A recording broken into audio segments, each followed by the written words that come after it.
could be breaking records today. And if you live in or around these areas in red, you are currently under some type of evacuation notice. A large area of Malibu is impacted, as well as the foothills of Pasadena and Altadena and north of Santa Clarita. And right now, during the heaviest part of this rain, we are keeping a close eye on the Palisades burn scar. NBC4's Lauren Coronado live in Pacific Palisades. And Lauren, we're seeing the rain already coming down. You're seeing a lot of lightning, we understand, too.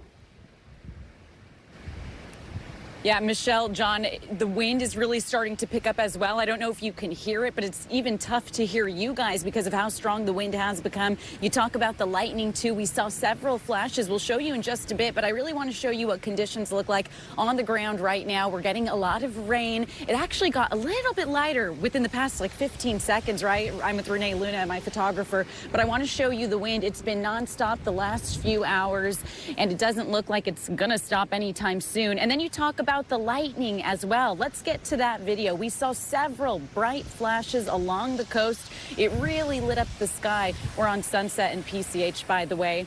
Now, as the rain continues, those impacted by the Palisades fire have to worry about the ongoing threat of mud and debris flow during storms just like this one. Some locals have started to rebuild, too. This is a look at some of the homes under construction. You're also looking at a live look right now at PCH. You're seeing commuters make their way down. But as you look at the video of construction right now, it really goes to show what folks are going through. It's really a muddy mess right there in the Pacific Palisades area as they work to rebuild. And then you guys also talked about evacuations, right? We have a lot to cover this morning. So let's get to a live map of evacuations that are in place right now. We know there are warnings in place for several communities. These are the latest to be impacted by those evacuations, those in the Palisades, Franklin, Kenneth fire burn zones. By the way, the warning was upgraded to an order for about 125 homeowners impacted by the Palisades fire. They've been asked to leave immediately. And we have new information about flooding happening in the Malibu area. In fact, a stretch of Malibu Canyon, we're told, is flooded right now in both lanes, both directions, that is. That's according to the CHP. We're going to go check it out right now, and we'll bring you another live update in the next 30 minutes. Reporting live from the Pacific Palisades, I'm Lauren Coronado for Today in LA. Thank you, Lauren. So that map is important because they're going to be updating that should anything change there.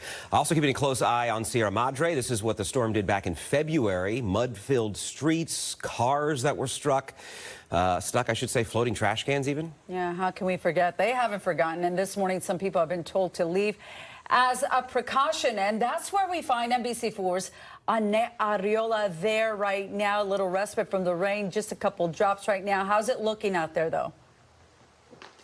Hey, Michelle, Johnny, good morning. Hello, everybody. Well, it was looking perfectly dry up until 30 minutes ago. Now the hillsides are getting drenched, and so are we. Now, this is a channel that runs across Grandview Avenue here in the city of Sierra Madre, just west of Santa Anita Avenue. Again, things are holding up right now so far. However, we know that this is a storm that's going to deliver a 1-2 punch. So, again, very important to remember that. Now, I want to go ahead and bring you just a little bit closer here to the corner here. This is Foothill Avenue and Grandview Avenue. And this is where we saw about 7-8 months ago a mess, a huge mess. And that is because we saw a lot of that mud and debris flow coming down from the hillsides, those canyons you see right there, just rolling down the street, covering a lot of these roads here. And a lot of that mud ended up pushed up against the homes you see right across the street from us. It was a huge mess. We were out here. We saw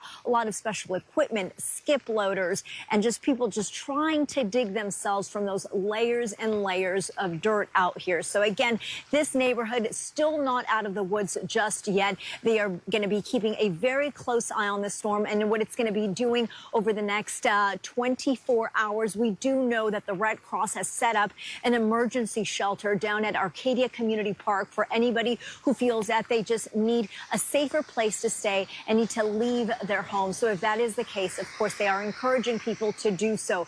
Again, things are looking okay for now. but this is a fluid situation where people out here are going to be keeping a very close eye again on what the rain is going to be doing throughout the day, because they know exactly what it is capable of doing out here. They lived it 7 months ago, and they are hoping that they don't have to dig themselves once again out of a similar mess. We'll send it back to you guys. And this is just the beginning, Annette. Thank you so much for those big warnings there.